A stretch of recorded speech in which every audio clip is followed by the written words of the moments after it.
Bonjour. Est-ce qu'il faudra penser plus vite à l'heure de la 5G? Cette rapidité donne à certains une impression de vertige. Disons que quand il s'agit de regarder Netflix dans le métro, c'est un élément de confort supplémentaire. Mais quand il s'agit de travailler ou d'étudier, les choses s'accélèrent bien au-delà de ce à quoi on a été habitué jusqu'à présent. Et cette intrusion violente de la technologie provoque en nous une poussée de doute et de peur. Le progrès rebat les cartes en permanence et nous n'avons plus nos repères habituels pour nous orienter. On est un peu comme le skipper dans la tempête. Quand nous n'avons plus de repères, la bonne nouvelle, c'est que les repères sont profondément ancrés en nous et c'est ce qui nous permet de garder l'équilibre dans ce tourbillon de changement.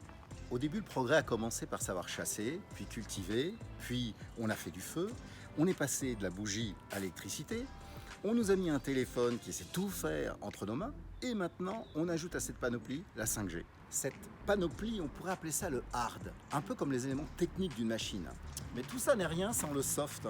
Et le soft, c'est nous. Chacun de nous est l'intelligence qui fixe le cap et qui écrit la partition. Le profond changement dans notre monde aujourd'hui, c'est qu'il ne suffit pas de reproduire 80% du savoir-faire de nos aînés pour réussir dans la vie. Nous devons sans cesse mettre en œuvre davantage d'intelligence, de compétences, comme on dit dans les ressources humaines, pour rester concentré, créatif et trouver sans cesse de nouvelles solutions. La première de ces compétences, c'est de se muscler intérieurement, de se muscler mentalement pour rester stable émotionnellement quand tout s'agite.